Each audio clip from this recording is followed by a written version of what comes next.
What's up, everybody? It's Sean from Shadowgaming here with another episode of the podcast. Joining me tonight is my co-host Raven. Hey, it's been a long time. Yep, glad to have you back for a little bit, and we'll see you hopefully get some more done before you have to go. Yeah, and my life is doing things to me. Yeah, and as usual, we have Scan with us. Let's fucking lose. So tonight we're going to be talking about an industry that has generated almost $5 billion in the last year. We're talking about the music industry. Woo! And I think we have the right people. Well, we have at least one person here that is in the industry. So we have some knowledge. I just love music.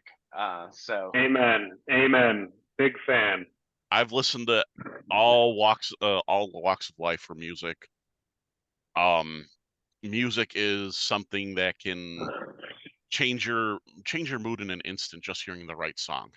Amen to that, dude. absolutely, it'll get you through, dark times, and it'll get you through good times, and it'll put you in that state of mind that you need to be in right when you need it. So yeah, music is, I almost said magic.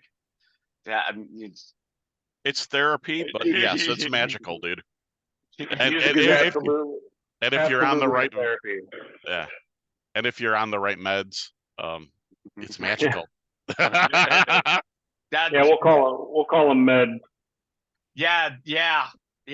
We won't speak of the others. There's certain bands that definitely their music is just for that.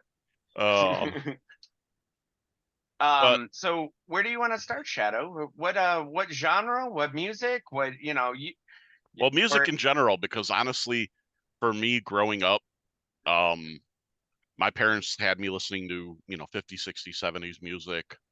So I got Beach Boys, Motown, CCR, Skinnerd. So I got to enjoy the good stuff. Yeah. The classic stuff. Yeah. So I guess we'll go down the line. That's kind of your musical beginnings. Where did you go through life? Did you skipping stones all over the place? Yeah, because my family had predominantly 80s pop and hair metal. So I got stuck with that. Hey, hair metal's good stuff at times. Oh yeah. It's the one genre that I just can't do is hair metal, I thought it was country. Hey, there's some country songs. There's some not newer stuff. I don't always like the newer stuff, but there's some old country. Cash. Yeah, you can't go wrong with Cash. Yeah, that entire era, like Cash and all them, like their music like speaks to, even like me being blue collar guy, like it speaks to a lot of the things that a hard working man has to deal with. So yeah, I mean, it's almost arguable that a lot of country music is almost saying the same thing as a lot of rap music, but in a different fucking way. you know? I mean, I'm gonna get flack for this, but country is divided into 5 categories: miss my truck, drinking, and I'll agree with partying mixed with drinking, bad relationship, family, and just living the life. I mean, you'd be surprised on how many genre musics are just essentially like, my life sucks, I want to get fucked up, what the fuck am I doing? Yep. Right down to heavy metal to pop, it doesn't matter. Like they all kind of hit the same, because those are universal things human beings kind of mix up. Oh yeah. So my music tempo starting was the Beatles and that kind of era, and even 1930s big band and that, because my mom, and classical music. But so I was a little of an unruly kid growing up. I didn't know how to connect with other human beings well, and so my mom found that the music that calmed me down the most was Swedish death metal. And your mom listened to Swedish death metal. Yeah. His mom, during the 80s when D&D were considered satanic, she got him into playing that. Yeah, my mom is a hardcore Catholic who was like, nah, D&D's fine. My mom is hard of hearing.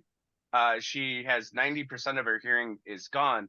So she doesn't hear music the same way we do because it's all muffled. She likes to put the speakers on the ground and feel the vibrations. And for a deaf person, she also plays the guitar, and it actually sounds beautiful. It doesn't sound like regular music. It sounds like something completely different because she can't hear it the way we do. So for me, my mom just was like, this, this kind of vibration seems to make you calm. And my mom likes the vibrations of heavy metal. So, dude, you want to hear a fun fact? I don't remember where I saw this, but there was some sort of a study done where pregnant mothers were putting headphones on their stomachs, and there was a study done that basically it calculated a baby's reaction in utero to the music. And apparently the music that has calmed the babies the most has been heavy metal. I actually seen that study. Yeah. It was, and I think there was also an episode of, do you guys ever watch that show Mythbusters? Yeah. Yes. Yeah, I remember an episode of Mythbusters where there was a myth that if you played music for plants, like if you had like a greenhouse or something, and it was an effective music on plants, and apparently heavy metal happened to be the most conducive style of music for growing plants. I don't know how proven that was.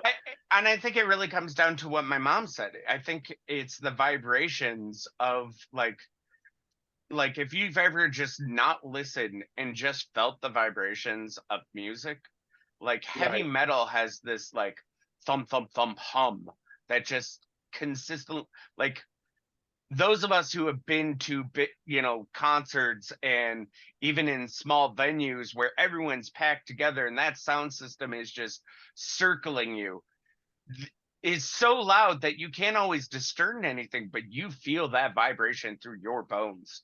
Reverend Horton, Horton Heat for me. Absolutely. Oh man. So I like every genre of music. Like I find something within it, right down to classical, to hip hop, to heavy metal, death metal, you name the metals, I've listened to just about any of them. And I love music, man. It does something to your soul. For a while there, I was listening to what is that called? It's one of the electronics. It was really popular for a quick second. Skrillex? Yeah, like Skrillex, yeah. Like that style of music, just really it's because of the wop, wop, wop. It's like you're getting beat up in slow motion or something, dude. Yeah, like yeah. Actually, Ruben just texted me back, and he said he tried hitting you back up a moment ago, but he didn't hear from you. So I just said, hey, man, we're on if you want to jump on. Ooh, but another person. Okay. Yeah, so Ruben, if he does get on, Ruben and I have both been in and around the music business pretty much our entire adult life, and he's played with some bands out in California, and of course my band was from the Detroit area, and metal has always been the way for me since I was a kid. Since I was old enough to know what kind of music I absolutely loved, it's been metal. And I'm like, what's heavier? What's next? What's the next thing? What's the heaviest thing after this? So I found myself as like a 12-year-old kid saturating myself in like Cannibal Corpse and Morbid Angel and Obituary, and like there was a lot of Florida flow-grown death metal that really kind of pioneered down here. Like Obituaries from here, Death is from here, Morbid Angels from here, and having lived in the Florida scene for the last like 12 years now, I have some friends down here that I've made that have been, I got a couple buddies that are older And one of them is actually the original lead singer of Iced Earth. He's one of my best friends, and we hang out all the time. Our kids are friends. I mean, we're about like 18 or 19 years apart, but I mean, it's almost like, it doesn't even seem like that when we hang out, man. It's just, we have a lot in common. We have a similar life. They've actually toured overseas. I never had the luxury of touring overseas, but that was something that I always had on my bucket list. So, you know, it's just a cool scene down here. And there's a lot of history down here from, when I was a kid, and bands that I grew up listening to when I was a kid, I didn't know where they were from. I didn't give a fuck. I just wanted to hear the music, Right. So, So me and you have a kind of funny story. So I know Shadow first, and Shadow's like, hey, I've met up with these guys. This one guy's from Detroit. He had a band, and I was like, oh, cool. And he said the name of the band, and I was like, that sounds familiar. And he's like, so I went and listened to it, and I was like, I know that band.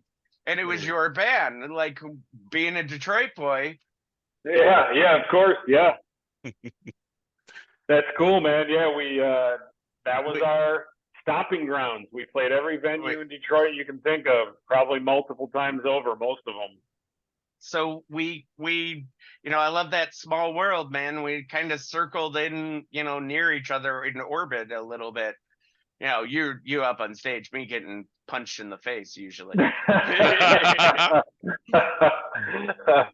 Trust me, when I was younger, I was definitely one of the kids out there hanging out at shows and moshing and just loving everything about it. And oh man, I don't think I could do a mosh pit nowadays, but man, I loved being in those mosh pits. They were brutal at times, but like you felt like it was like a river at times, and you felt it. I've seen some crazy shit just touring and playing and seeing things happen. And I've seen people get their teeth knocked out. I've seen people get, I've seen a guy split his whole cheek open. I've seen a guy break his arm. I've seen a guy break his nose. Like just, I've seen plenty of those. Yeah, sometimes fights break out. That's really not the way it's supposed to be, but it happens, man. It's metal. It's death metal, Like some of the mosh pits I've been in, like there definitely does get to a point where you're hitting people and you're not trying to hurt them, you're just flailing, right?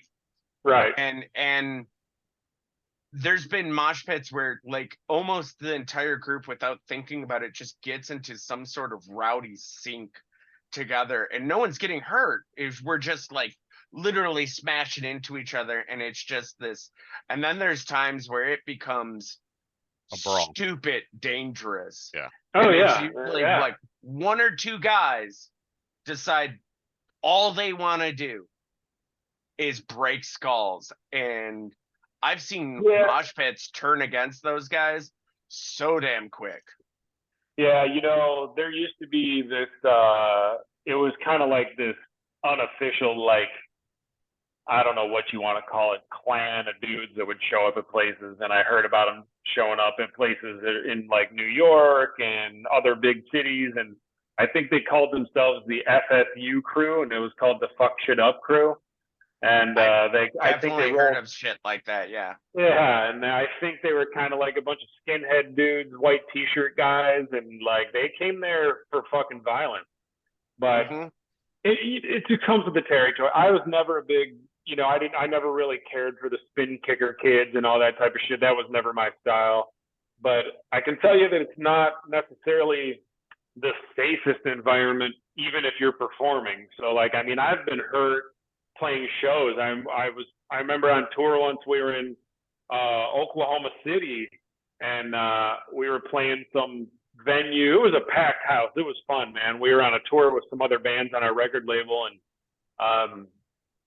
I was just, I used to like to jump down, and I would, I'd jump down, I would push into people, I'd jump back up on the stage, or I would just jump into people and get back up on the stage. And I was in front, and I remember a bunch of people rushed up in front, and my mic got pushed into my nose and face and popped my whole lip open. And the rest of the show, I was trying to like stop my lip from bleeding the whole time the inside. Yeah, that couldn't have been the most enjoyable thing to sit there and try to sing while you're like spitting blood all over. Oh, dude, I freaking hyperextended my left knee one time at a show. It was bad. It was really bad. I actually had to get like medical care. Like I finished my set on a stool, which was really shitty if you're doing a metal show. Right. We were getting rowdy, and I put my foot up on one of the wedge monitors on the front of the stage, and it wasn't secured, and it rolled forward, and I fell forward with it, and I was like thinking, oh, you know, I had to go jump down like 4 feet, and when my foot planted, the inside of my knee just went kink like this. It just like bent inward. I tried to stand back up, and my knee just kept folding inward. It was dude, I thought my leg was broke at first. And it was the owner of the bar came out and brought me a big ass shot of freaking bourbon, and then I sat on a stool and I finished the rest of my set. And then I was like, well, I guess I'm on fucking crutches for the next 2 months. So that's what happened. I had crutches and then a cane. Like, just shit happens, man.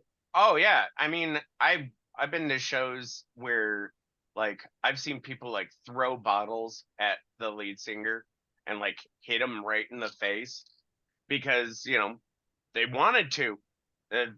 No other reason. They didn't like him for one reason or another. They decided they were going to do that.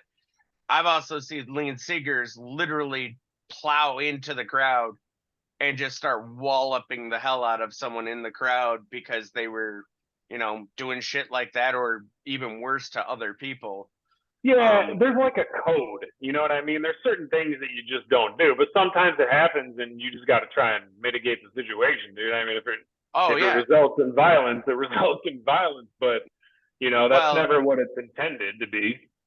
Oh, no, we're all there to, like, most of us are there to enjoy what you're putting out there. We're there to enjoy it. And sometimes there's, you know, as usual, there's those people who take it in the wrong direction. I've also seen like lead singers be like, no, this is done. Until that is handled, this is done. Yeah. We're not playing that crap. That person's on the ground. You need to lift them up now. Yeah. And that kind of like, because you guys are like, you see more than anyone else because you're above us usually, depending on the stage. Because there's definitely been some stages where you're like, you can't see over the crowd. Yeah. Oh, dude, yeah. I mean, most of the venues we played are you're elevated, you're on a stage, but I have played many, and contrary to popular belief, like my favorite shows to play are small, sweaty, packed wall-to-wall venues where I'm on the ground level with everybody else, and it is just one of the most euphoric. Where all you see is hands. You can't even see the band. You just see hands, and you're jumping, and you're, you know, I bumped. Yeah. No, you're good. No, you're right. That's what it's all about. Those are my favorite venues to play. Are the smaller, homegrown, just packed wall to wall. Everyone's drinking, hanging, partying. Just the funnest venues, man. And you know, thank God, you know, the time that I blew my knee out, I happened to be playing locally. We were playing a place. Oh, you might know where it's at. It's called TNT's. It's out in Clinton Township. Oh, yeah. God, did I see a show there? The guy I spent a lot of time out in Clinton Township. Yeah, TNT's, man. The guy that managed the venue, we played there probably at least a dozen times back in the day, and his name was Ronnie Salami. That was his name. He was the guy that managed the bar. You know, so that is one thing I love about places in Detroit and like venues and all sorts of like quirky places. Those guys almost always have some sort of weird ass nickname. I don't know if you ever noticed that. Like, I ran into so many guys that is like, what is with your nickname, man? Oh, dude, we played fucking Harpo's a million times. Have you ever been to Harpo's? I did, yeah. Oh, dude, that place is sketchy as shit. But there was a guy that worked there forever, dude. His name was Stimpy. His nickname was Stimpy from like Ren and Stimpy, dude. And talking like a big, long, huge dreadlocks, dude. You can tell he'd been growing them for like freaking 15 years. You know what I mean? We used to go out to Harpo's as a group, and the number one rule was do not separate from the group at Harpo's. Right. Like, and it was never a small group. There was at least 10 of us together. And if we had any female persuasion people with us, it was you stay in the middle. Yeah. We surround you because shit happens here and it is not safe for us, nonetheless you. Oh, dude, I remember seeing even bands like Slipknot played at Harpo's, and I remember them saying, I saw them on stage there once, and he was like, let me tell you what, anyone that comes to Harpo's to see a fucking show is crazier than the fucking band itself, dude. This fucking place. Yeah, I mean, I remember people getting robbed going to play at Harpo's and stuff. Like, we always had a good experience leaving there. The show was as dangerous as being at the show. Like, leaving the show was like, to your vehicle, you could end up gone. Oh, yeah. And it's funny looking back, like, we played a Valentine's Day weekend show there once, and my parents, I don't think, had ever seen me play before, and they decided that they were going to come to see us play at Harpo's. Oh boy! And they came out with two. Oh, there was another couple they came with, and I just remember their friends. Like, my parents knew what my music was like, and they just hadn't seen a live show, and they brought their friends, and their friends were like, they ended up having a great time, but they had zero clue of what that environment was like and what that entire genre was like and what it entailed and what it looked like. It's just this underground scene that most people don't know about, you know? You know, and the funny thing about it is, though, like, we talk about the violence and the things that, like, we've seen at shows and stuff like that, and you've witnessed on stage. Like, it also is a weirdly, like, very protective community over people. And like I've more than once, like, gotten out of a show trying to get to my vehicle, and like it won't turn over, or I have literally gotten trying to think of what venue it was at. It was a small bar in Fridley. In where? Not Fridley. That's here in Minnesota. Ferndale. Was it the Bullfrog? There was a place called the Bullfrog in Ferndale. I'm trying to remember. It wasn't big. I could have swear it was a black building. It's been a while since. Dude, was it the MySpace Music Cafe? I think it was. It's either that or the Modern Exchange, or I don't know. We were there to see something, and then on the way out, like, we were over there seeing a friend of ours was doing speed metal, and we went over to a place to see him over there, and on the way out I found a fucking machete in my tire. Oh, and I was like, yeah, okay. And don't know why it happened, but it happened. A guy who's like, dude, I got you. We'll get you all, get this tire off and get the thing on. Didn't know me. He was at the same show. Didn't know me. And like, other guys are like, whoa, what the hell happened? And I'm like, I don't know. There was a machete in my tire. Like, a machete in my tire. And I have no clue how it happened. We think, to this day, like, my friends think that someone mistaked my vehicle for someone else's. Oh yeah, sabotage. And they left that thing in, like, it was in all the way to the handle. And I was like, that took some strength right there. That was some anger right there. Someone had it out for you, dude. They thought you were like their friggin' baby mama or some shit. Yeah, it was like, okay. But like, more than once, that experience of like people after the show, like, we've been rowdy, we've been roughhousing, we've been doing all that, we're pumped up. People watch out for people for the most part at those shows, like, particularly afterwards. Like, I mean, I've gone through badass neighborhoods with tons of metalheads just shoulder to shoulder trying to get to our vehicles. Like, do not fuck with us. We're just trying to leave. Oh yeah, and I mean that's probably one of the bigger thing. Most people that see, any kind of metal, you assume, oh, they're really evil people. They'll beat you up for the hell of it, and it's far from the It's really truth. not that. Yeah. It's so Well, opposite. well, Yeah. here's the thing. While looking up stuff leading up to this, the almighty Google and Meta decided to put some videos up in front of me. A month ago, Five Finger Death Punch brought a kid who had his final day of chemo up on stage to ring the bell. Oh no shit. It's That's like, awesome, dude. come on. How can Just you say that metal is so horrible in that when you just see stuff like recently, that? just recently, the same band, he stopped in the middle of the show because he seen a little girl in the front row singing every song word for word, and went down to talk to her and was like, hey, this is what this is about. Nothing else matters. This is what this is about. Being a Dude, family, taking care of each other. it's one of the most. There's so much camaraderie in the metal community. I've always loved it. I didn't know that was the direction my life was going to go when I was a young kid, starting to saturate myself in metal. But like, there really is a lot of camaraderie there. It's a great community, and everyone's usually there to try and lift each other up. It's just the violence is a part of it.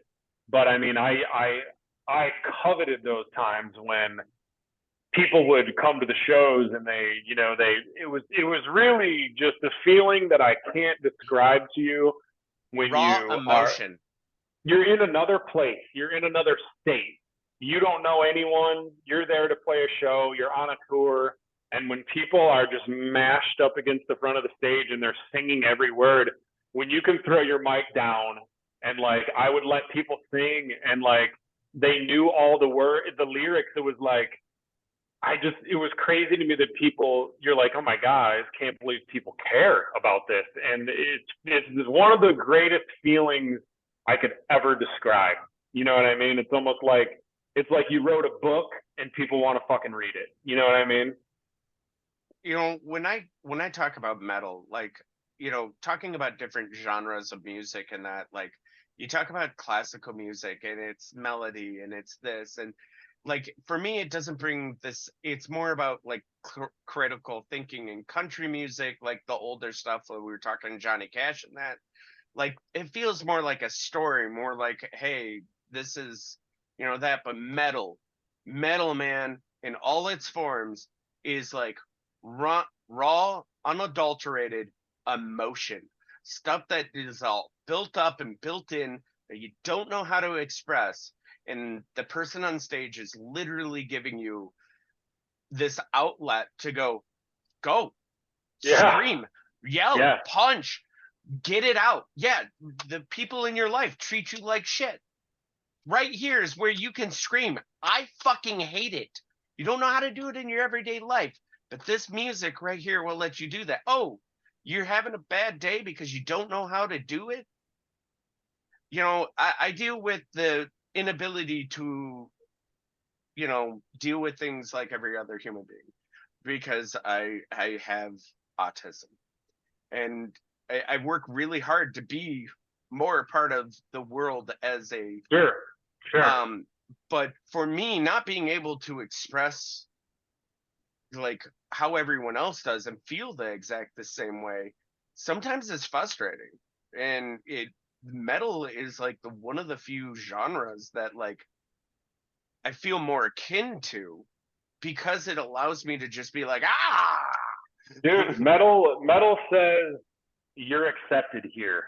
Mm-hmm. It is a group where no matter what walk of life you are, they say you're accepted here, or you get that feeling of being acceptance when you're a part of it. I'm not saying that that's what I was seeking when I was younger. I'm just saying that's what I've come to realize through many, many years of being involved with it. You know what I mean? I mean, both me and you are not spring chickens anymore. I don't think any of us are. Yeah, neither are you, Shadow. I keep forgetting that you're like older than me. Wait a minute. I thought you just turned 30, Shadow. No, 44. Oh, I was That gonna was a say. joke. That was a I was like, joke in the messenger. I was like, who fucking? I was like, there's no fucking way this guy's 30. No, he's older. No, I was gonna go pull the Jack Benny. I'm 39 forever. Yeah, there you God, go. dude. Yeah, yeah. Um, And I how old mean, are you, I'm Rave? 40. I'm 40. Okay. So I'm not a spring chicken. I'm not an old man yet, but I ain't a spring chicken. Um, but I mean, when I was younger, I was just angry. Like there was so many reasons in life to just be angry. I As I've agree. gotten older, like that anger is dissipated and it is a different type of like, yeah, shit sucks. And you move forward and you try to make it better. And the thing that I've noticed in this community is that every time someone does say, hey, no, I'm going to gatekeep, hey, no, I'm going to tell this person they're not good enough to be here, hey, no, I hate this person because of something, this community has a tendency to go, no, we are a community that is about rebelling and saying fuck that to normal society, and we accept people for everything.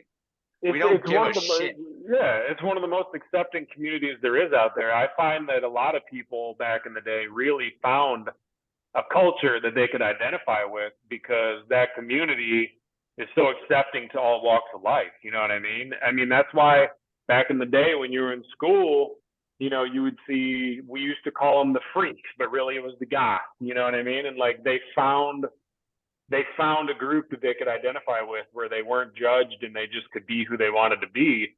And I never hated on people like that. Now, maybe the word calling them the freaks wasn't the thing to call, but that was the nickname of the group. You know what I mean? Oh yeah, I mean, like I was that leather jacket wearing, spiked collar, spiked wristbands, purple hair, that would walk between the freaks, the popular kids, Yeah. all the smart kids, all of those. I'd walk between them and be like, hey, you okay? Hey, someone messing with you? Yeah, I dude. don't give no craps about none of these groups.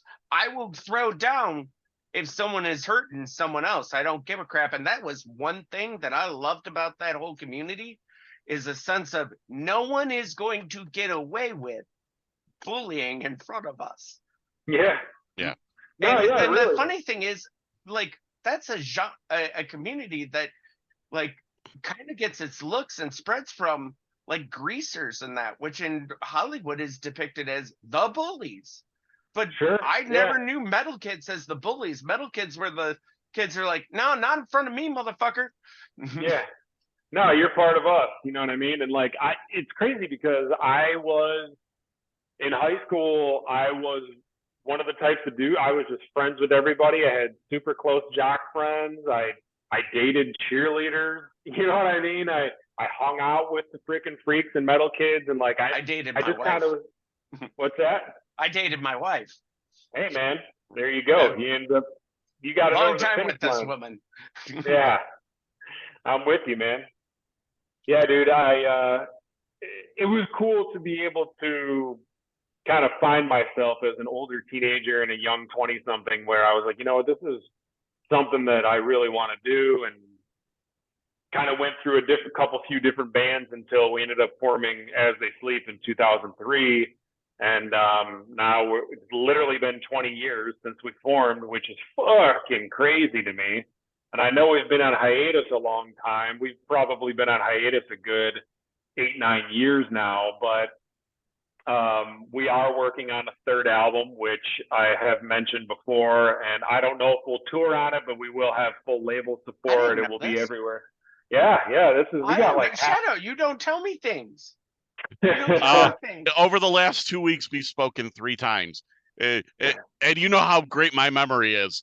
Shit I like slips. this man's music. These are things I need to know. I would like to, contribute to his success and listen to his music. So these are things I need to know. You have the inside scoop, man. Yeah, dude. I mean, we've actually had some tracks for this album in the hopper for the last like 5 years, and now we're really getting serious with it. I think the plan is to have a single out by this fall, or a couple, followed by a full length LP. And I'm hoping we could do it in 2023. It might be early 2024, but we are working on it. It'll be everywhere music is streamed and sold. It's just, I'm not sure if we'll tour on it. We still have the label support, but like, about the outlet portion of what you were saying, like having that vehicle for like maybe pent up outlet that you need. I can sense that. Like, I was so used to being able to perform and do the things that we did and write the music that we wrote that I really, really, really miss doing it. And I can see things in my everyday life where it's like, you know, I probably wouldn't be as pissed off about this stupid small thing as I am if we were fully active in touring and doing things right now. It really is a great outlet for pent up aggression. You know what I mean? So that's why it's free for all for everybody. When you go to a show and you support those bands, it's a great outlet for everybody involved, you know? Yeah. Oh yeah. Hey, so I'm I have a gonna question. stir me a drink, but I'm listening to every word. Okay. So, well, we'll get to Scan then when he gets like more in camera. But so speaking of metal and that, so Shadow, do you have a older? We'll go older, and then more modern metal that, because you know, I'm actually. Do you listen to metal really, Shadow? A little bit here and there. I I mean, I We'll had, go rock. How's that? well, no, I mean, it was the 90s. Everybody heard Metallica, you know, yeah. obviously, Oh yeah, Megadeth. yeah. For me, my entryway That into, should start fights in certain groups yeah, between Megadeth and Metallica. but that I was kind love of them the both. entryway. But when I really got into, when I really started listening, actually happened to be when my friends and I were playing a wrestling game, uh, the Xbox WWE Raw, WWF Raw 2, Okay. because you could put custom tracks as entrances for your wrestlers. So my friend downloaded a shitload of Manowar, and I can't Oh, remember the man of name, war. but I can't remember the name of the band, but it was literally the band Christopher Lee sang for, where he did fantasy metal pretty much. Uh, what you talking about, like Dream Theater or something like that? Yes, like Or Dream Theater. Yes. Yeah, I was okay, like, all right. it was on the tip of my tongue, and I'm like, what the So hell is it was I got reintroduced to everything at that point, and you know, it was great. I started listening to a little bit of everything. Scan just got me recently into, I believe it was Scan that said Black Dahlia Murder. Oh Oh, God, yeah. Yes, Yeah. because we were talking about Castlevania, and he told me to go listen to What a Horrible Night It Is to Oh Have a yeah, Curse. dude. Yeah, what a horrible night for Christmas. One of my favorite Black Dahlia Murder tracks of So all time, I bro. just got into them You listening to know, that stuff, and it was I didn't great. even think of that. Like, I haven't thought of that in a while. I'm gonna put that on my Spotify. Like, I haven't listened to that in so Um, long. another Like, one that I've been recently listening to was Peyton Parrish. It's Viking metal. Yeah, so like maybe a little bit like Amon Amarth, or if you're Yeah. familiar with, if you Yes. like Viking metal, you'll like Amon Amarth. Okay. Yeah, so like fun fact about Black Dahlia Murder, you guys probably well know that they're from the Detroit area, and mhm. Yeah. so our main guitar player, him and I are basically partners. We've done a lot of the writing. He owns a studio that used to be called Cloud City it was in Redford, Michigan, and now he owns a studio called Elaire Studios, and that's what he does. He's a full-time producer still. So we produce all of our own shit in house, and he produced the first Black Dahlia Murder album Unhallowed, and I Oh. think he did Deflorate. I think he did he's done several Black Dahlia Murder albums, or at least had some part in them, and we kind of, knew each other a little bit. Their bass player, Bart, was a good friend. He was like a intern. I don't know if an intern's the word for it, but in the studio that our guitar player owned. So we did a collaboration cover song. We covered a song called The Stroke by Billy Squire, but it had our band and members of like the Black Dahlia Murder and a couple others, and that was pretty fucking dope. And that was still to this day my favorite cover that we ever did. We never covered songs, but once in a blue moon we would get together and cover and remake a song in metal. We did Johnny Cash, I Walk the Line. We did that in death metal. We did The Stroke. We did Dyer's Eve by Metallica. I mean, love Walk the Line redone in death metal. I've heard 2 bands do it. I can't think of the names of them, but it was just randomly like someone's like, "Hey, you gotta see this," and I was like, "Okay." shit. Oh, that and Painted Black is another good one. I love Painted Black. One of my favorite Black Dahlia Murder did a version of Painted Black, and so did that's one the of one my I listened to.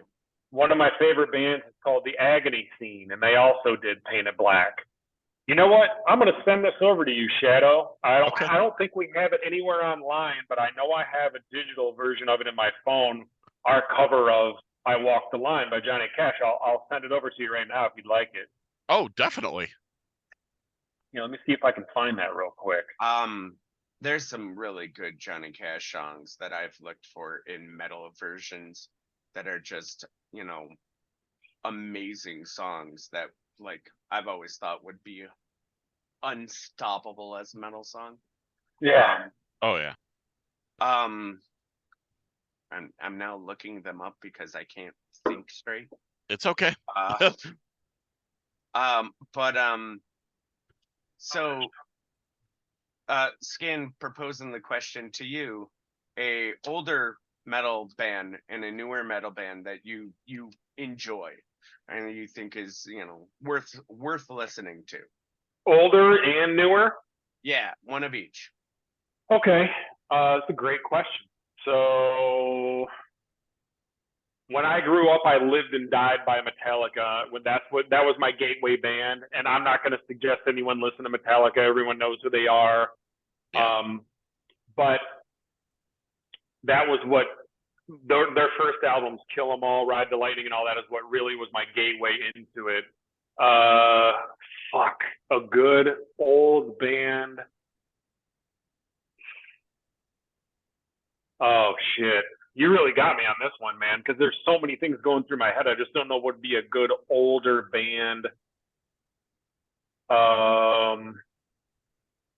I really liked old As I Lay Dying from 20 years ago when they came out, and I was already in my early 20s, but I want to give you a good one that's not something that you would totally expect. I loved Morbid Angel. I would say their album Gateway to Annihilation. I don't know if you've ever heard much Morbid Angel, but you got to remember. You actually got me stumped on that one. I don't think I've listened to Morbid Angel. Gateway to Annihilation was one of my absolute favorite death metal albums, and just what Morbid Angel was doing back in those days compared to standard metal was just. I just thought they were filthy, just filthy. You know what I mean? Oh yeah. And then I guess if you want to listen to something new, so I don't like to become one of those people who says, I'll put it this way. You ever gone to like a house party at somebody's house, and next thing you know, their drunk uncle comes out, and he's like, "Oh, fuck that! You want to hear the best music ever? Let me throw on this Tom Petty." I'm not saying Tom Petty's bad. I love Tom Petty. I'm saying you can't stay the guy for the rest of your life who's stuck in a time period where you liked it best and try to push that on people who are 20, 30 years down the line. I like to stay relevant in my music. I listen to a lot of deathcore and a lot of death metal. I have a lot of it on right now.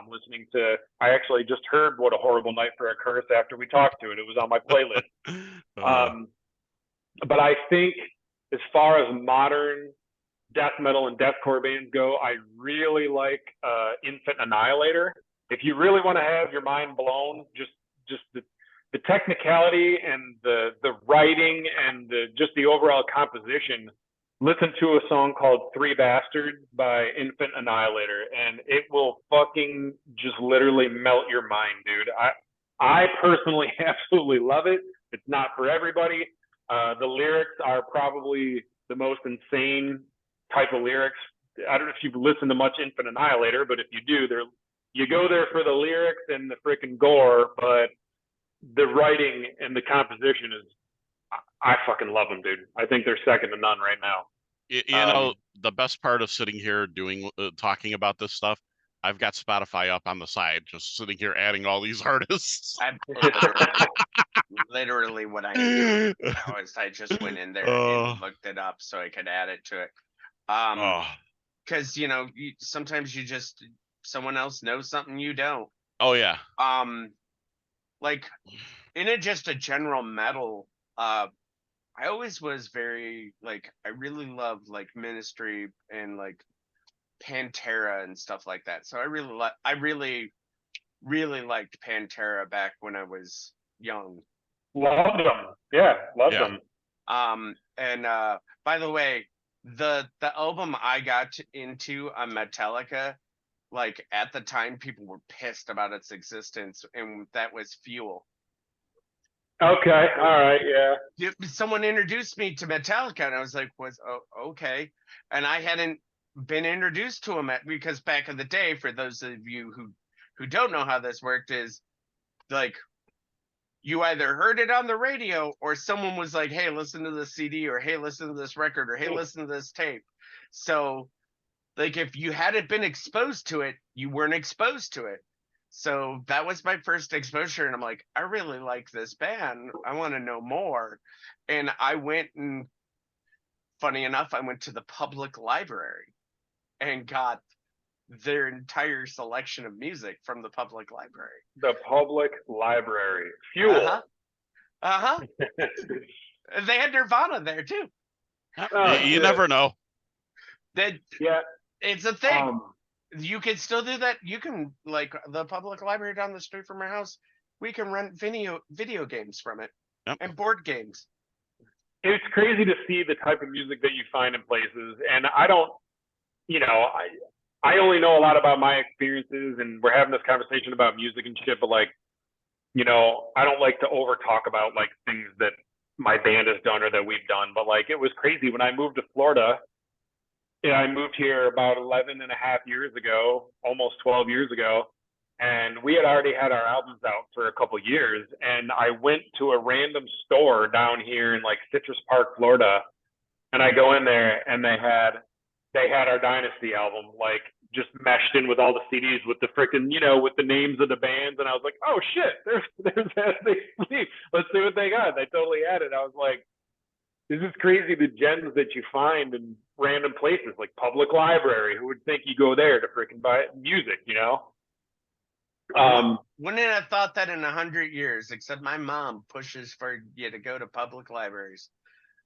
Oh, really? Yeah, and my mom's like, hey, you can find all sorts of wonderful things at the public library. Here's the thing that I guess that makes my story somewhat an oddity. I guess finding music in a music store isn't going to surprise people, but it was actually in a Christian bookstore. We were in this bookstore. My wife, we went in there for something, and they had a music section. I was like, oh, let me see. They had our album, and the thing that was so surprising about it was when we signed an indie deal in 2008 with a label called Luxor, and then we ended up going to a major deal with Solid State Records, which has Under Oath and August Burns Red, and used to have MXPX, and they had all sorts of bands. So like Solid State Records they also had Agony Scene, which is not a Christian band by any stretch, but Solid State Records was known for signing secular and Christian bands. And when we got signed to Solid State, it was crazy. We had like a separate fan base who just liked to come to the shows and wanted to know more about the music because they assumed that when we signed with Solid State that we were like an overtly Christian band. I'm not going to stand here and say that. I have Christian values, but that doesn't mean that we are a Christian band. It's just we didn't have cussing in the music because I just didn't believe in using cussing in the music. I cuss all the time. I just didn't want to pigeonhole us. It's already hard enough to make it in metal. But I thought it was crazy. We walked into this Christian bookstore. I was like, holy shit, here's our album. Freaking crazy. I'm on the other side of the freaking continent, you know? I mean, there's plenty of awesome metal songs that I don't think have a single swear word in them. And it's not because there you go. And it's not because they're Christian metal bands. They're just like, we don't need it to get our point across. Now, there is definitely some really good songs that is just like the F-bomb for like a good straight minute. Oh, yeah, absolutely. And by the way, speaking of what we were saying a little bit ago with the Johnny Cash stuff, Shadow, I did just send you the only copy I have, the digital copy of I Walk the Line, the cover we did. So, I mean, if you want to check it out or you're welcome to play it or whatever. I will. I just won't do it while we're recording. So okay, yeah. Don't want to get in trouble for that. Oh, you mean by what? Some sort of copyright strike? Oh, yeah. I'll probably get a copyright strike if I played it right now during because this is going to go up on YouTube. Well, yeah. It's a cover, though. Yeah. YouTube's been having problems with that third-party company. So I just watched a whole thing about that, and it's kind of, poignant to music. Microsoft makes the Halo music completely like anyone can use it to do videos for Halo stuff. They make it completely like, no, you can do whatever you want. They're complete. A third-party company is like copyright striking people because they're trying to take people's money revenue. Yeah. Yeah. And that's a problem right now with music, with people getting copyright striked. Like people who own the music being copyright striked by these third-party companies. Oh, well, dude, honestly, our catalogs are owned by, so I'll let you guys in on something. When we signed with Luxor Records, we started the record label. We didn't tell anybody at the time that it was our label because we wanted, stature. And we ended up developing it into a real record label. And now Luxor Records still has, I want to say, like 20 different artists on it. We had full distribution for them. So now we will be releasing our new album back on Luxor. But even if I were to post my own music video on my own channel or like one of my own pieces of work with my band, I would get a copyright strike for my own music because the rights are owned by our record label, which is crazy. You know what I mean? Which is funny because you mentioned that during one of your live streams while we were gaming. You're like, I'd play my music, but I'd get a copyright strike for my own band. and that's the thing about it, right? Like, we love talking about music here, but like it's risky to like actually play any music. By the way, The Man Who Comes Around is one of them, and God's Gonna Cut You Down is the other. The two Johnny Cash songs that I really, really love. Oh yeah, I could see both of those being. I could see both of those being done metal. Like I haven't been able to find a death metal or even a more metal version of them. Well, but, the go-to tracks by Cash are always "Ring of Fire" and "Walk the Line." You know what I mean?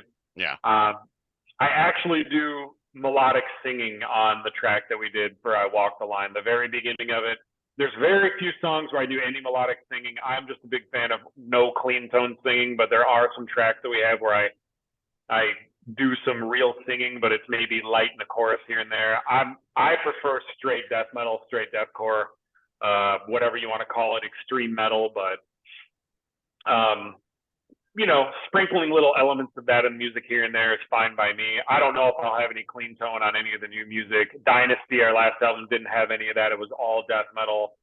I like it raw as fuck, dude.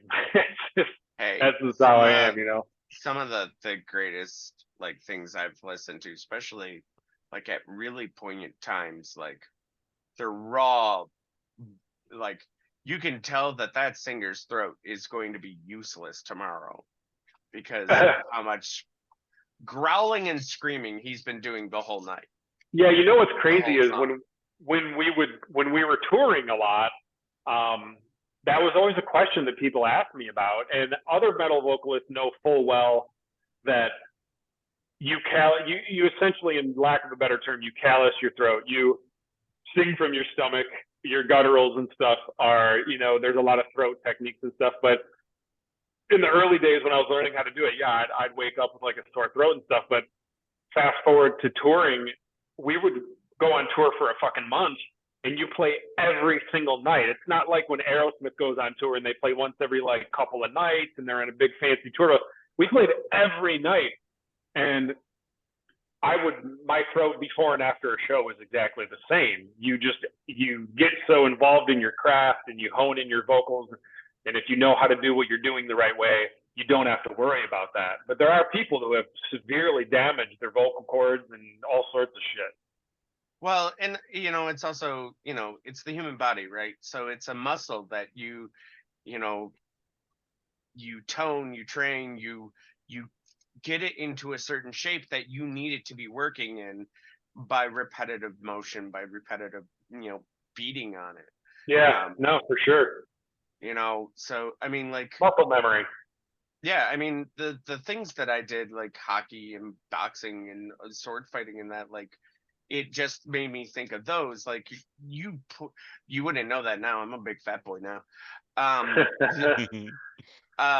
But you literally get your body, and you could do that with a lot of parts of your body, and it doesn't surprise me at all that like you're doing that every night. You're training your vocal cords to be like, hey, this is something you're going to go through. Oh yeah, and your body gets used to it, adapts to it, and you find your style, you hone it in, and you know your techniques. And I think, speaking about techniques and shit, I'm a huge fan of modern deathcore these days. I like Lorna Shore, I like Infant Annihilator, I like Enterprise Earth. There's a band that I really like called Clitoris, but it's Kill-literous. They're like party grind. Dude, I really get into a lot of stuff, but there are some bands that, my only gripe is a lot of dudes nowadays are really obsessed with this, like, it's almost like it's a throat technique that really gives you a sweet guttural sound, but so many people are doing it, and you don't really get that raw vocal that a lot of people were doing back when, in the early 2000s up to even like 2012 and 13, like people were really, it was raw vocal. And now there's a lot of, I don't want to overstep boundaries, but I feel like some of it is really over techniquey. If I'm being picky, it's like, there's a lot of copy paste type shit going on. And don't get me wrong, I still love a lot of it, but I see people doing podcasts, vocal podcasts, and there's two dudes standing there with a mic, and they're just trading sentences and trying to freaking say funny shit in words, but they have the talent to do this freaking vocal technique, and it's like, I just don't know how I feel about that. You know what I mean? It's cool, but it's also not at the same time. Well, it kind of takes some of that like authenticity from it. I think you nailed it. I think you said the exact fucking perfect sentence. Well, because that is the problem with a lot of music in general. Like over time, when corporations and techniques get over abundantly used or get their hands in it too much, it loses the authenticity of like where that genre came from and where that genre like gets its heart from. And the reason why a lot of us love these old bands, or love this genre and love older bands the way we did, and how we got into it, was because it spoke to us on a in a way that was genuine. Where a lot of music nowadays, like, that comes out of the machine factory of the music industry, doesn't have that as much as the stuff that, like, hey, I caught this guy, who's not a part of anything. He sung an amazing song. You gotta see it. Dude, and he has barely any, like, anyone, helping him. He's just this guy. What are you saying, Shadow? Since you were bringing up how everything's coming out the machine, I'm gonna go somewhere where you haven't. I don't think I've ever talked to you about it, Rave. I think I mentioned it to Scan before. The Frostborn Orc Kings. It is an AI death metal band. It is machine learned by listening to 20 different bands and how You they mean played. stealing? No. Actually, AI learning how the Stealing. music is played. No, they were actually. I will never feel that it is learned, because how those programs work is they pick and choose and select, oh, this hits the way people want, I'm going to keep that. And They it's actually stealing. they actually brought the band members into the studios to record to learn. They were all paid to actually teach the AI how to do this. Do you No still call it? way. Yes. And literally, I'm not joking when the videos for them is literally 5 orcs just sitting there metal band. I mean, okay, so if it's them learning from actual people who play instruments, Yeah. that they're learning that technique the same way that Scan probably learned from someone, or I don't know how you learn Scan, so I'm just making assumptions here.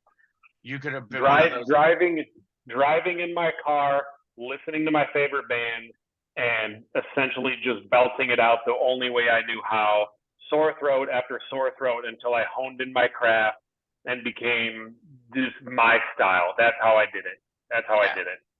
And I mean, then okay, it's not. But a lot of this AI stuff is like they literally go through the entire catalog of something and it picks and chooses what's going to sound good until it sounds like something amazing. Yeah. And a lot of that is stealing, like especially the artwork stuff. It literally steals from artists. I am not a fan of AI. Hey, dude, let me tell you something. I know that I don't know if you guys know much about the way that music is produced, and it's been this way for a very long time. I mean, I have friends that, like, when I explain to them how music is produced, they still think, and they thought back then, that 5 guys show up in a studio, they all play together at the same time, and then that's how it's produced. That is not how music is produced. You go in, there's a click track, there's a scratch track on the guitar, which is like a real shit version of the song, and then that's used to have the drummer play along to it to a click track. Once the drums are done, they go in and they scoot every beat to make it be on point. And then once the drums are done, the guitar players go in and they do take after take after take, and they lay the guitars over it. Then you do the bass, then you do the vocals, then you add in some synth or whatever you do. You intertwine the synth wherever, and vocals are done last.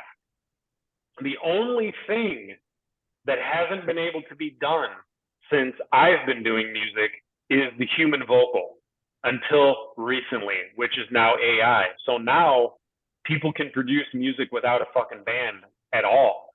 And Yeah. you've been able to do it with instruments up until recent years, like in the last, 4 or 5 years since AI started to really come up. And now the human vocal is emulatable. And now it's almost like possibilities are endless. But nothing is going to ever scratch that itch like a true fucking band. And I heard a band recently that I think you guys might be into. I certainly liked what I heard. It's a band called Johnny Booth. And they are a straight up metalcore band. And the vocalist is just, you can tell it's just unapologetically his style. He's not trying to mimic anybody. It's just his projection is what it is.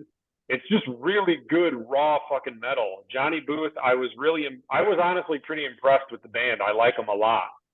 And I think they're going to be a part of my regular rotation. They've been around since, I want to say, 2012 or 13, but they still are making new music right now. So if you want to hear something that's a little bit not so cookie cutter, you're going to enjoy it. They on Spotify? Yeah, I just saved them. Yeah. Are they in your dope shit playlist? They aren't, but I'm going to add some of it to it because I literally just came across this band. I'm honestly kind of pissed at myself that I didn't know about them earlier, but they're a great band. And I really like that authentic, like the singer doesn't try to do anything that he can't fucking do. He just does him. And I fucking love that, dude. And that's the way that I'll always be. I'm not going to try and mimic something. Now, you can argue that when we were recording our albums and doing our things, you can argue that we sound like other bands or that we sound like this or we, took this from that or whatever. But we didn't try to push the shit too far outside of our realm or outside of our limits of what we were capable of doing. And I feel like too many people are really focused on trying to be the next Lorna Shore. There's so many copy paste Lorna Shore bands out there now. It's just fucking driving me nuts. Well, I mean, like, someone's always going to get accused of, well, you sound like this person, because For sure. I mean, you get inspiration, right? And like, there's also a time and place in which a music genre, like, in an area picks up, and 3, 4, 5 bands will come out of that area all sounding kind of like bits and pieces, because these guys are playing around each other and know each other. Yeah, dude, Yeah. we caught a lot of shit for sounding like the Black Dahlia Murder, and I was like, we fucking came from Detroit. This was the sound in our city. This is the type of music that we were playing. Yeah. In my opinion, we don't really sound like them. I guess you could argue there's certain elements of our music that do, but that was our environment. That was the city that we played music in. That's where we came from. I mean, like, there's bands I really like, and I like the fact that they kind of sound similar to each other in ways, but they have a different feel. Like, one of the bands I really like is 9 Inch Nails. Okay. And another band I really like is Stabbing Westward. And I've heard people be like, oh, they're the new 9 Inch Nails. And I'm like, they're old, actually. They've been around for a while. Yeah. They just sound familiar to each other. They not always, but some of their songs you're like, oh, that kind of sounds like, 9 Inch Nails. Yeah, I mean, I really don't. I'm with you, man. I hate subscribing to that whole like, oh, they stole this or that or whatever. Fuck that. It's what you're surrounded with. It's what you're saturated with. And the bands that really do stick out, they start to do different things in their own things. And the thing that's a true shame about the music industry altogether is when you're an indie band, and I don't mean indie like in terms of like the genre, but like when you're like an independent band and you're doing things on your own, you get I feel. What's that? Do you get squashed, like, by the? No, what I'm saying is a lot of people feel like when they come across a new band that not a lot of other people know, and they're in that like unsigned, doing it their own way realm. People who are fans of them tend to fucking turn on that shit when that band gains fandom and they sign to a label or they do whatever they do and they get bigger. It's almost like people feel like that band was for them and it was their band. And then when they get bigger, I don't get that either. Man. The goal of a indie band, a band that's out on its own, is to get signed and go bigger. To get that, like, we want more people to hear our music. We don't want to be struggling, because yes, it is for a lot of artists, it is a passion, it is an art form, but it's also a job that you would like to succeed at. And I mean, you're willing to work hard at. And there are some people who are like, fuck that, I'll never sell out. And I respect that. If you don't want to sell out, and I'm not saying anyone is wrong for selling out. Some people say that when you sign a record deal, you're selling out. I don't subscribe to that. I feel like bands, they want momentum. They want recognition for what they're doing. And if that means a record label and they go bigger and they get more fans, that's up to the fucking band. I mean, as long as you don't change your style, and I get it, bands evolve over time. People get older, they change their styles. Look at Metallica. I mean, I can't even listen to that band anymore, and I haven't been able to since fucking when they came out with Load. I remember going through every track, and I was like, "What the fuck is this?" And I couldn't, you know what I mean? But see, I was one of those who bitched about Metallica selling out. Okay. Well, and no, it was just it became more, and I'm not gonna. It became more conformist to what it was. I mean, That was Yeah. just the 3-4 arguments that we've come up with in the last couple of minutes, Metallica is a great example of a lot of them. Like yeah, Metallica and another band sounding like them. Well, Megadeth. yeah, And why does Megadeth sound like Metallica? Why does why? Because oh wait, there was a member of Metallica who's in Megadeth. yeah. Like, nah. The thing about it is like, um, people being pissed about Metallica stuff. Yeah, Metallica signed contracts, went out of the garage and became bigger, more larger than metal bands had been. Dude, That was their Yeah. fucking goal. Honestly, they the were last, yeah, they were a flagship. They were a flagship for a lot of people. and the Yeah, last thing I listened to them, honestly, I might get flack for it, was actually listening to the S&M album. Just why hearing, would you get flack for that? some people would complain. Whatever. I know What was the S&M? that was the one where they did the San Francisco Orchestra with their music. The symphony. Oh, okay. I No, seen that. hey, I listen, seen that. Yeah, That was amazing seeing yeah. that. Like, it was amazing. Like, But that was about the end of my That's- run with it. that's a mixture of genre and music, and brought it to a different height. If you didn't like it, you didn't like it. That's your problem. Like, dude, I think the whole premise to what I was saying is like, I don't subscribe to the fact that if you love a band when they're indie, but then they become big, you just don't like them because they got big. What is it? Because they're not your personal freaking band that you can tell everyone you meet, like, oh, I knew them before you did. Who gives a fuck? Yeah. The whole fucking purpose of being an artist is to spread your art. Period. Hands down. I mean, that's all there is to it. Share your passion for the music. Yeah. There's music that, like, oh, hey, I heard these guys, you should pick up their, listen to this. Hey, I got this, for some of us, I got this tape. You want to hear this band, like, that I recorded in, or I bought it at a show, or that, like, yeah, I heard them before they got signed to something, or I heard them before they got really big in that. I've got one of their bootleg VHS tapes. I was excited to share their music with people.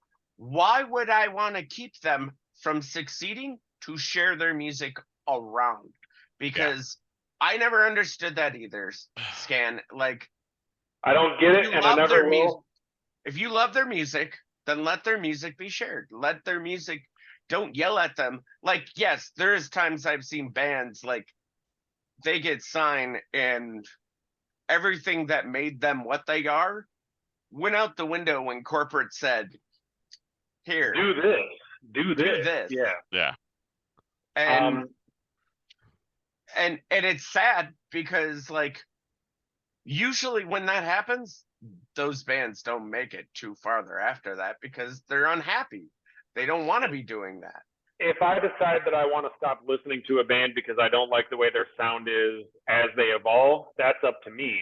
It's never going to be because they took a step and made more money or sold out or whatever. But if I will listen to a band no matter what, if I like the fucking band and I like what they're writing, period. I don't care how big or small they are. And in the end of the day, that's where I agree with you too. It's like, what goes on, like, one. Cheers, boys. I'm glad that it blurred me out so that you don't get yelled at for when I'm drinking. I wouldn't get in trouble for that. They can be weird about that shit, but I ain't worried about shit. But you cheered and my train of thought got a little. My bad. It's fine. We're doing it live. Another derail. We'll do it live. Dan, where are you? But that whole thing, is like, I didn't know all that stuff. I knew bits and pieces, but I did not know all of that was behind the scenes, and pretty much like whatever's going on behind the scenes and that, whatever it takes for you to succeed, right on, man, do what you need to do. But when it comes down to it, in the end of the day, I listen for your music because it speaks to me. There's something in your lyrics, something in your rhythm, something in your beat, something in all of those things that keeps me coming back, that it makes me feel something. If I don't get that feeling, there are songs that bands do that I love the band that I'm like, fuck this song, I hate it. Because it does not speak to me. We definitely were like, you know what? If signing a record deal is the right move for us, that's what we'll do. But we definitely were never going to sign something where a record label was going to tell us how they wanted the music to sound or anything like that. And when we signed with Solid, some people don't do that. No, for sure. And some people, hey, listen, and I respect any hustle. People got to make money. If you do what you do to make more money, that's up to you. That's awesome. If you gain new fans and lose old ones, who gives a fuck? Do what you got. Do what you think is the best choice for you. And when we signed with Solid State, they didn't say shit. They didn't ask us to do anything a certain way. We wrote our music exactly the same way that we wanted to write our music. That was the way we always had. And it's funny because there was one track on Dynasty where our A&R rep at Solid State was like, okay, hold on. He's like, we just want to make sure that we clear it up the chain because, we just want to make sure the lyrics and everything are, not going to cause them to freaking have a problem. And it was a track that I wrote called The Third Reich. And it was basically, Hitler's coming into power, and Dynasty was all about the rise and fall of empires or regimes. And at the end of the day, they said, no, we're good. We're good with it. I was like, okay, that's good because we weren't going to fucking change it. You know what I mean? It is what it is. So that was our stance, man. And,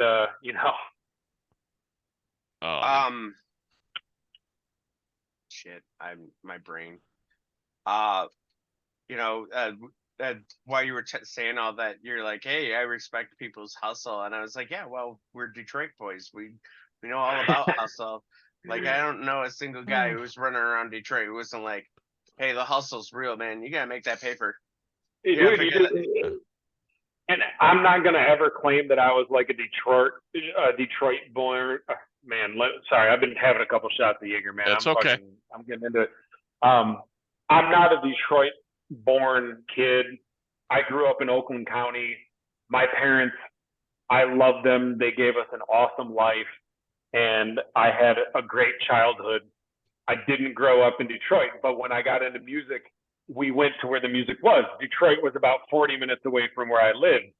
I'll never pretend like I grew up there, but I understand a lot about that fucking music scene. I saturated myself in it. We practiced for the first 8 years we were a band in this little hood ass house in Detroit. I mean, we did everything in Detroit. That's where the music was. So a lot of people freaking catch shit for that. Like, oh, you're not from Detroit. No, I'm not from Detroit. My band is from Detroit. This is where I was saturated with music. I mean, I was born in Taylor, Tucky, and for a Michigan boy knows what I'm talking about. Hold on a second. You might know. I know exactly what Taylor Tucky is, and you might know our drummer. You might have went to school with him. I didn't stay in Taylor, but I might know him because I got cousins still in Taylor. So give me a name. Our drummer's name is Tony Lukic. Don't know if you know Tony Lukic. You guys are about the same age. I'll be 43. Ask him if he knows a Kyle Miller. I can do that. We keep in touch quite a bit. That's my cousin. And then our guitar player Barry was his name's Barry Gomez. I don't know if you know Barry Gomez or Tony Lukic, but if you hung around Taylor Tucky or any downriver shit, you. So I ended up leaving Taylor Tucky and headed into Detroit. and I lived in Detroit for some, for quite a few years, and then we moved over to Grosse Pointe, and Okay. Grosse Pointe, we didn't live in the rich area. We lived in the Cabbage Patch, the poor area, right on the border of Alta Road and Jefferson. So, we hung Yeah, out. dude. We hung out on the other side of Alta Road. So I mean, Yeah, when you hear Grosse Pointe, you think ritzy houses, you know? oh yeah. I lived in a flat for many years and went to school with rich kids, and that was a lot of fun. It was so much fun. Rich kids are just wonderful people. Oh, okay. We're gonna stop the episode right here. Thank you guys both for Just being stop on the here. note of me just Yeah, we don't need to go further on that. Yeah, listen, hey, we could go on all night long when it comes to music, man. It's my lifeblood. There's Oh, yeah. always a part 2, and we can finally get Ruben in. Yeah, let's do that. I'd love to have Oh. Rube on a call, man. The dynamic there would be amazing, man. He's got Okay. California, Right. we got the East Coast. So Yeah. I'm trying to find a place before you cut me off. And No. We'll be enter. on. We'll be on after. Don't worry. Okay, well, because I got a place that, like, oh man, I can't wait for this reaction. Okay. Scan if you want to give a shout out for your YouTube channel and your merch. Found it. Oh, yeah, absolutely, guys. Listen, if you guys follow any of my stupid shit, Scantron5K on YouTube. My merchandise store is scantron5k.spreadshop.com. And then, of course, if you want to check out any of the music, astheysleep.com. We're on Spotify. We're everywhere. Shadow, I really do appreciate you hitting me up and wanting to do this interview. I appreciate it, and I appreciate you. And I think that what you're doing is good. You keep doing it, brother. You got the voice. You got that freaking podcast radio voice, man. I've been telling you that since day one. Hey, Yeah. me too. I've been telling him over and over. He's got to just keep doing this because he's got the voice. He's got that kind of, just that attitude and that. And now and then he pulls me out and goes, "Hey, schlop, do something with me." I'm like, yes. All right. Thank you all for being here. We'll see you next time. Have a good one, and game on, guys. Game on.